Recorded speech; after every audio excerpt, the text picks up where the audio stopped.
Guys, চলে এসেছি আর একটা ভিডিও নিয়ে পমের।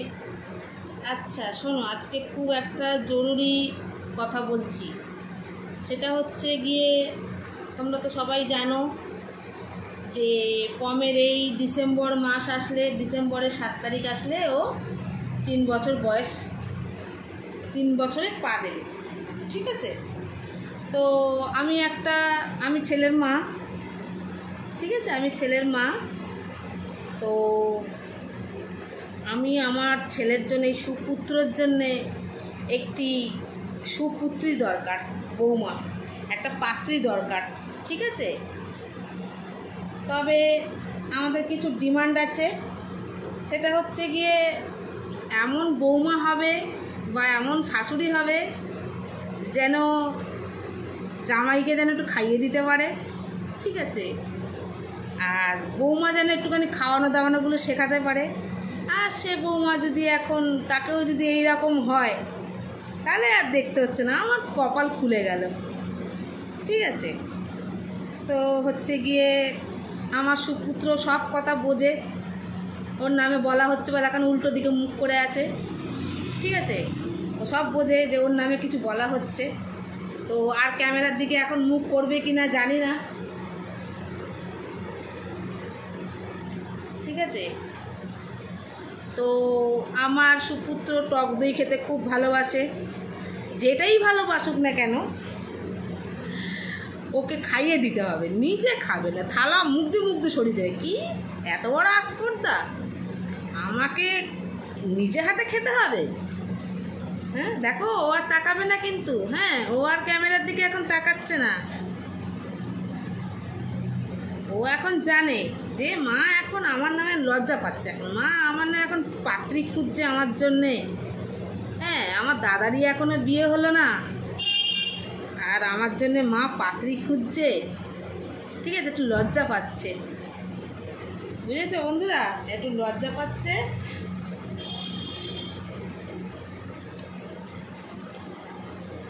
খুবই সুপুত্র। ঠিক আছে, রেগে গেলেই যেখানে সেখানে হিসু, কোনো জায়গা বাদ বিচার নেই, রেগে গেলেই হয়।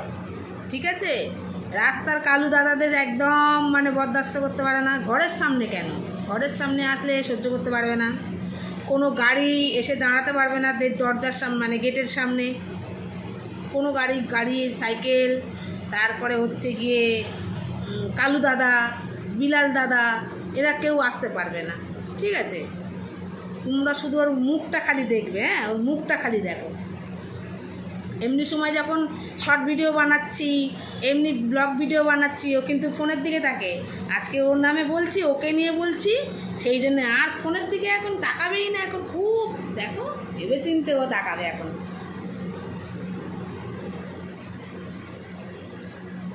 ঠিক আছে, তো আর রেগে গেলে যেখানে সেখানে হিসু করে দেয়। আর যদি খুশি হয়ে যায় তাহলে ভরাস করে হেগে দেবে, খুশি হয়ে গেলে হেগে দেবে।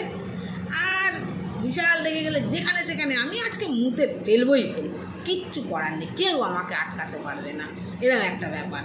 হ্যাঁ, কেউ আটকাতে গেলে তাকে বলবো সরে যাও, আমি মুতবই। আমার এখন হিসু পেয়েছে, আমার রাগ হয়েছে, আমার হিসু হয়েছে, বলছি আচ্ছা আচ্ছা আচ্ছা আচ্ছা আচ্ছা আচ্ছা আচ্ছা আচ্ছা আচ্ছা আমার একটা বৌমা খুঁজছি তো। হ্যাঁ, একটা বৌমার একটা সন্ধান দিচ্ছি সবাইকে, যে একটা সন্ধান করে দাও আমার ছেলেটার জন্যে। হ্যাঁ, সমস্যা হচ্ছে গিয়ে ও যেই ব্রিড আর ও যেই তার এখানে কোনো বৌমা পাচ্ছি না। ডাক্তার বলছে বৌমা পাওয়াটা খুব চাপের ব্যাপার, বিজ্ঞাপন ছাড়া পাওয়া যাবে না। তাই জন্যে বিজ্ঞাপন দিচ্ছি আমার সুপুত্রের জন্য, যদি একটা সুপাত্রী জোটে আর কি।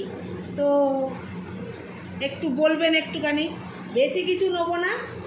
আমার এই সুপুত্রের জন্য একটা 10 ভরি চেন দিলেও হবে। ঠিক আছে, আমার সুপুত্রের আছে চেন, তা হলো ঘন্টা সমেত একটা চেন আছে। তা হলো শ্বশুরবাড়ি থেকে তো দেবে, আর মেয়েকে সাজিয়ে গুজিয়ে যেরকম দেবে, না দিলেও না দেবে। আমার ঘরে কোনো জিনিসের অভাব নেই। ঠিক আছে, যা থাকবে তার মেয়ের থাকবে। হ্যাঁ, আমার ছেলের কোনো ক্যাশ করি দরকার নেই, একটা গলার চেন দিলেই হবে।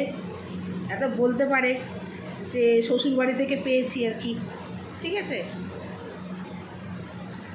আর যে শাশুড়ি হবে সে যেন অতি অবশ্যই যেন জামাই যত্নের যেন কোনো ত্রুটি না রাখে,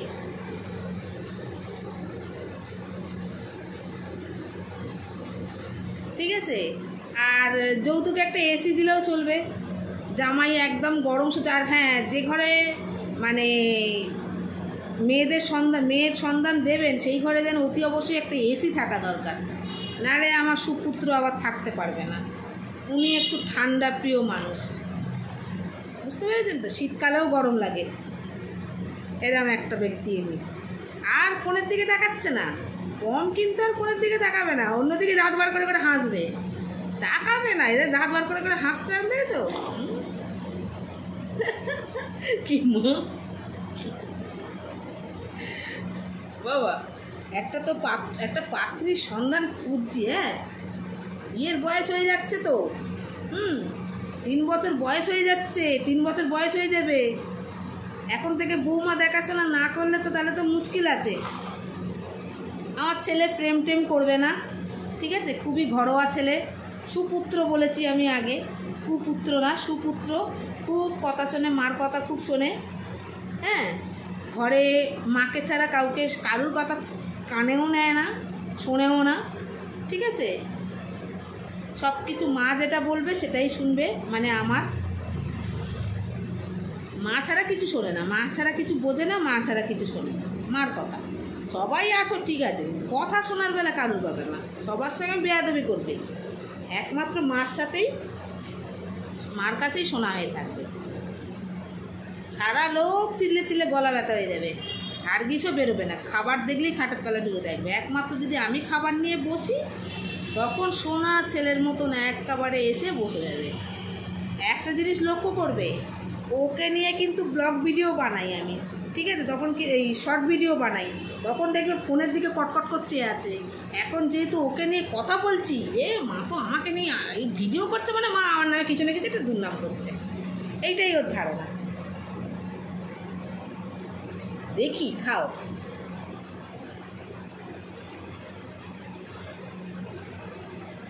শাউরিকে অতি অবশ্যই খাওয়ানো জানতে হবে, কীভাবে খাওয়াতে হয়, কীভাবে চান করাতে হয়। যখন জামাই বাড়ি যাবে, আর জামাই বাড়ি আর শ্বশুর বাড়ি গেলে তো মানে জামাই পরিষ্কার হয়েই যাবে, ঠিক আছে, সেটা কোনো ব্যাপার না। আর হ্যাঁ, জামাইয়ের কিন্তু আবার রেড কালার খুব পছন্দ হয়, তো বিয়েতে যদি ধুতি ফুতি কেনা টেনা হয় আর কি, তাহলে রেড কালারেরই যেন হয়। জামাই ষষ্ঠীতে জামাইকে যা দেবে টেবে যেন রেড কালারের হয়। রেড কালারটা খুব ফেভারিট কালার, রেড। পুজোর সময় পুজোর সময় না, শীতের সময়, শীতকালে 2টো সোয়েটার এনেছি, একটা নীল আর একটা লাল। ওর নীলটা নিল না, নীলটা মুখে করে নিয়ে ফেলে দিয়ে আসলো, লালটাকে নিয়ে এসে এবার বলছে পড়াও, এবারে লালটা পড়াও।